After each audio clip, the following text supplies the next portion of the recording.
मंगला गौरी व्रत कथा। इस व्रत कथा को जरूर सुन लेना चाहिए। जो माताएं बहनें सावन के हर मंगलवार को व्रत करती हैं, हाथ में अक्षत लेकर इस व्रत कथा को सुने। व्रत कथा सुनने के बाद हाथ में लिया हुआ अक्षत पुष्प भगवान के आगे समर्पित कर दें। सनत कुमार जी कहते हैं भगवान से कि सर्वप्रथम इस व्रत को किसने किया था और किसको इसका फल प्राप्त हुआ है। हे शंभु, जिस तरह से मुझे इनके प्रति निष्ठा हो जाए, कृपया करके वैसे ही बताइए।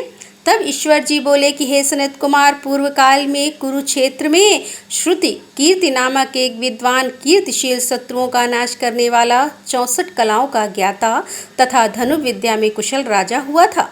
पुत्र के अतिरिक्त अन्य सभी शुभ चीजें उस राजा के पास थीं, अतः वह राजा संतान के विषय में अत्यंत चिंतित हुआ और जब ध्यानपूर्वक देवी की आराधना करने लगा, तब उसकी कठोर तपस्या से देवी प्रसन्न हो गई और उससे यह वचन बोली कि हे सुव्रत, वर मांगो। श्रुत कीर्ति बोला कि हे देवी, यदि आप मुझ पर प्रसन्न हैं तो मुझे सुंदर पुत्र दीजिए। हे देवी, आपकी कृपा से अन्य किसी भी वस्तु का अभाव नहीं है। उसका यह वचन सुनकर पवित्र मुस्कान वाली देवी ने कहा कि हे राजन, तुमने अत्यंत दुर्लभ वर मांगा है, फिर भी कृपावश मैं तुम्हें अवश्य दूंगी। किंतु हे राजेंद्र सुनिए, यदि परम गुणी पुत्र चाहते हो तो वह केवल 16 वर्ष तक जीवित रहेगा, और यदि रूप तथा विद्या से विहीन पुत्र चाहते हो तो दीर्घ जीवो होगा। देवी का यह वचन सुनकर राजा चिंतित हो उठा और पुनः अपनी पत्नी से परामर्श करके उसने गुणवान तथा सभी शुभ लक्षणों से संपन्न 16 वर्षों की आयु वाला पुत्र मांगा। तब देवी ने भक्ति संपन्न राजा से कहा कि हे नृपनंदन, मेरे मंदिर के द्वार पर आम का वृक्ष है, उसका एक फल लाकर मेरी आज्ञा से अपनी भार्या को उसे भक्षण करने हेतु प्रदान करो। इससे वह शीघ्र ही गर्भ धारण करेगी, इसमें संदेह नहीं है। प्रसन्न होकर राजा ने वैसा ही किया। उसकी पत्नी ने गर्भ धारण कर लिया और 10वें महीने में उसने देवपुत्र तुल्य यानी सुंदर पुत्र को जन्म दिया। तब हर्ष तथा शोक से युक्त राजा ने बालक का जातक कर्म आदि संस्कार किया और शिव का स्मरण करते हुए उसका नाम चिरायु रखा। इसके बाद पुत्र के 16 वर्ष होने पर पत्नी सहित राजा चिंता में पड़ गए और वे विचार करने लगे कि यह पुत्र बड़े कष्ट से प्राप्त हुआ है, मैं इसकी दुखद मृत्यु अपने ही सामने कैसे देख सकूंगा। ऐसा विचार करके राजा ने पुत्र को उसके मामा के साथ काशी भेज दिया। प्रस्थान के समय राजा की पत्नी ने अपने भाई से कहा, कार्पटिक का वेश धारण करके आप मेरे पुत्र को काशी ले जाइए। मैंने भगवान मृत्युंजय से पूर्व में पुत्र के लिए प्रार्थना की थी और कहा था कि वे विशेष आप जगतपति की यात्रा के लिए मैं उस पुत्र को अवश्य भेजूंगी। अतः आप मेरे पुत्र को आज ही ले जाइए और सावधानी पूर्वक इसकी रक्षा कीजिएगा। अपनी बहन की यह बात सुनकर भांजे के साथ वह चल पड़ा। कई दिनों तक चलते चलते वह आनंद नामक नगर में पहुंचा। वहां सभी प्रकार की समृद्धियों से संपन्न वीरसेन नाम वाला राजा रहता था। उस राजा की एक सर्व लक्षण संपन्न युवावस्था प्राप्त मनोहर तथा रूप लावण्य में मंगल गौरी नामक कन्या थी। सभी उपनामों को तुच्छ करके सौंदर्य अभिवृद्धि को प्राप्त वह कन्या किसी समय सखियों के साथ नगर के उपवन में क्रीड़ा करने के लिए गई हुई थी। उसी समय वह चिरायु तथा उसका मामा वे दोनों भी वहां पहुंच गए और उस कन्या को देखने की लालसा से वहीं विश्राम करने लगे। इसी बीच विनोद पूर्वक तृणा करती हुई उस कन्याओं में से किसी एक ने कुपित होकर राजकुमारी को रंडा यह कुवचन कह दिया। तब उस अशुभ वचन को सुनकर राजकुमारी ने कहा, तुम अनुचित बात क्यों बोल रही हो? मेरे कुल में इस प्रकार की तो कोई नहीं है। मंगला गौरी की कृपा से तथा उनके व्रत के प्रभाव से विवाह के समय जिसके सिर पर मेरे हाथ से अक्षत पड़ेंगे, हे सखी, वह यदि अल्प आयु वाला होगा तो भी चिरंजीवी हो जाएगा। इसके बाद वे सभी कन्याएं अपने अपने घर चली गईं। वहीं दिन राजकुमारी के विवाह का था।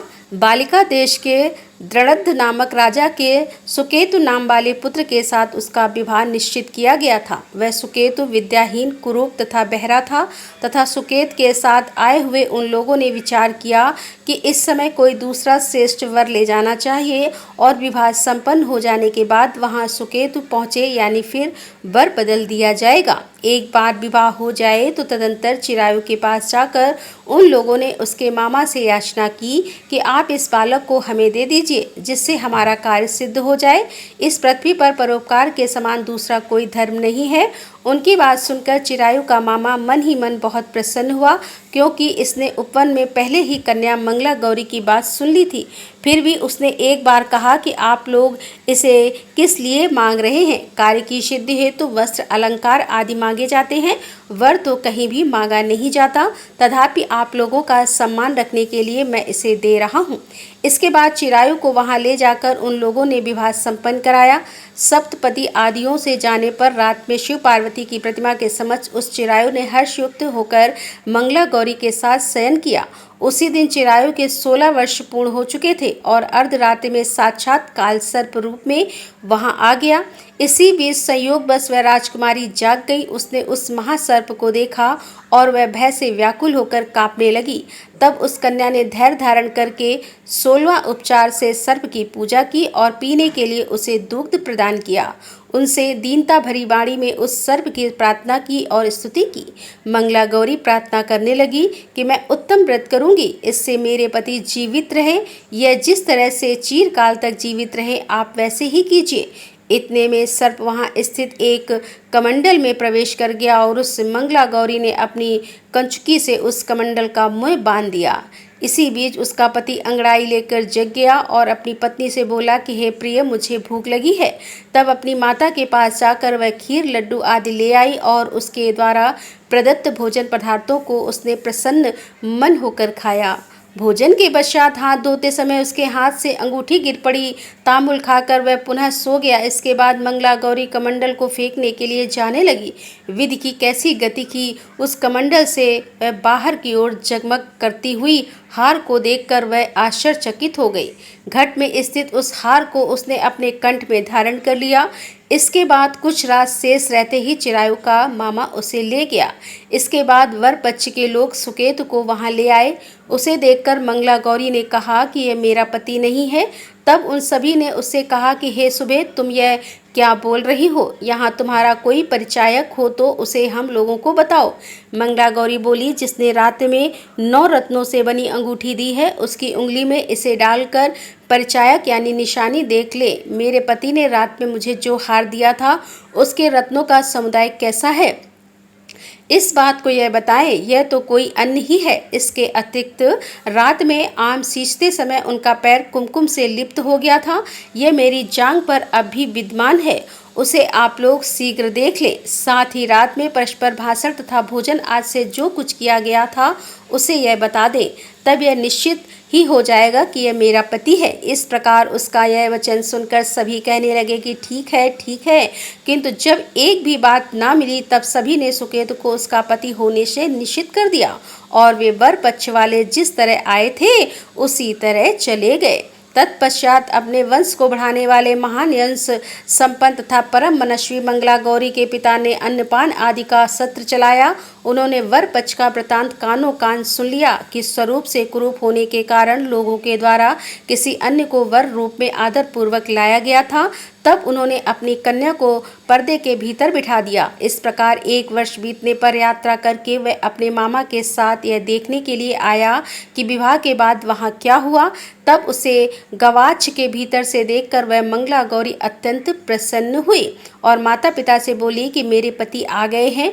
तब राजा ने अपने सूरत जनों को बुलाकर पूर्व में कहे गए सभी परिचायकों यानी निशानियों को देखकर मंद मुस्कान वाली अपनी कन्या चिरायु को सौंप दी। राजा ने शिष्य जनों को साथ लेकर विवाह का उत्सव कराया और इसके बाद राजा वीरसेन